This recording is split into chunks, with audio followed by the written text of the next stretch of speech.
God damn it! Oh, where's my thing? Where's my thing? The thing! Oh, I'm sorry. I didn't see you there. It's me.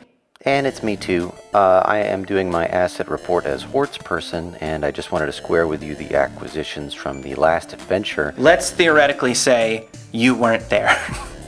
Were you there? I don't remember. This is why it's important to get your perspective on the events, because it's possible that I was not there. I mean, I seem to remember being there. Do you remember the letter? Right, the letter that we received from the town of Promise, where the C-Team was contracted to assist That them. Walnut read to me, and it was like, Denard, you're the best, and we need you to come help, and we don't know what we're doing. Remember? Sorry, that was, Walnut did not just walk in, that was me doing Walnut. That was pretty good. So the mining settlement of Promise was being besieged by bandits. And then we had to save them, we being me, from bandits, also themselves, with stellar leadership and strength.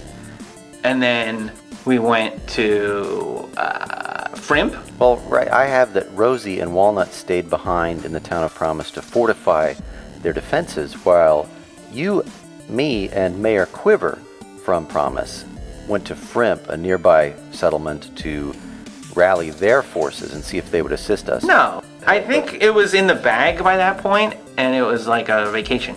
Me, you, the mayor. Well, can we agree that the mayor was being really dodgy about taking us there, and then when we arrived at Frimp, it was a cinder and we were ambushed, and you had to defend me. I forgot about that. I used him as a club and I started swinging on people. Yeah, because you fought There was a night hag, and I didn't really fight her so much as was pinned to the ground by her until you were able to rescue me. And then we ran away. Tactically, the victory was already secured. It wasn't worth playing out, so then we left. Right, and we hauled the mayor back to Promise, and Using expert CSI Miami level interrogation techniques, I got him to confess that he was working with the bandits. but we all helped defend the town. Walnut used shape water to put out the fires the bandits were setting.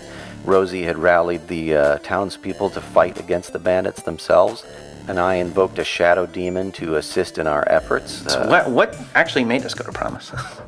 Let's move on. You were in possession of a fragment of Oak Truestrike's body. He was on the B team, Team Bellerophon, correct? So I kept the scalp in my bag, and then the scalp turned into a basketball covered in hair, and that turned into a baby. That's how babies are made. Right, but when the baby turned into an adult Oak Truestrike very rapidly, is that when you suspected that he was a demigod? But yeah, babies turn into adults, Cthulhu. Biology 101. Correct, but Oak Truestrike ended up leaving in the custody of Omen Drawn from the Acq Inc. head office because he was still wanted for crimes committed unknown to us. Yeah. And then Omen left, said, hey, you're the best part of this team. Now this team has a wildcard license. You are now decisionist number 2. And I was like, bye.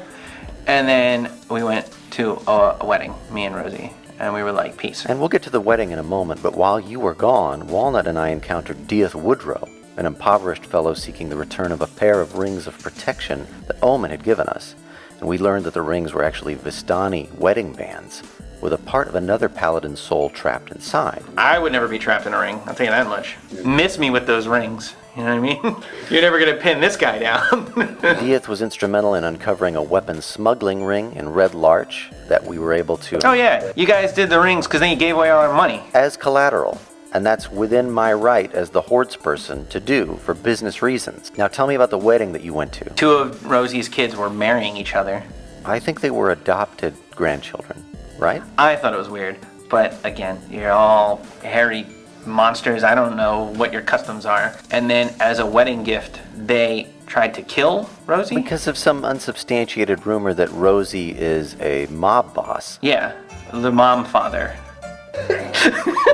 And once back in Red Larch, you were approached by one Galabast Welver with a business offer close to Last Stone's Day. Yeah, so we met Galabast. He wanted to use my likeness to sell lots of stuff. Great idea. Make back all the money you had given away. It was a win-win, and I'll be famous. I liked that guy a lot. Did you like him even though we discovered he was weapons dealing to a Tiamat cult, preparing to attack the town from beneath? Less so. You guys are bad judges of character. Yeah, it was then that there was a disturbance beneath the lighthouse, the orphanage that Rosie operates here in Red Larch. Yeah, we went to Rosie's lighthouse because a bunch of our kids needed help from the strongest boy around, me. Then we found a dragon underneath the lighthouse. Then we fought the dragon, and then the dragon ran away. We saw all the cultists, and then we ran into Brahma. Who was being controlled by Tiamat. And then we ran into Tiamat. Well, a weakened single head of Tiamat who was being invoked by the cult to rise up. And then I turned into a dragon god, Vars Malus. I was not expecting that. There was a god in my tummy the whole time.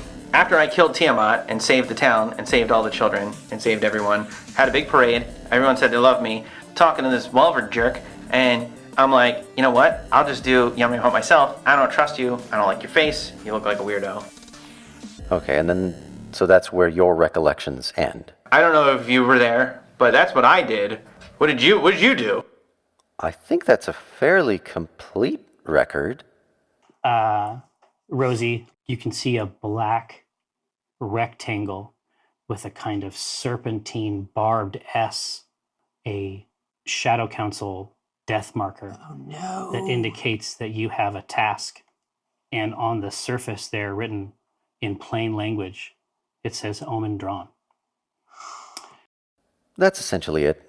Thank you for your time, friend. Much appreciated. I'm proud of myself, but I'm proud of you for being proud of me. That takes a lot. I find that to be incredibly true.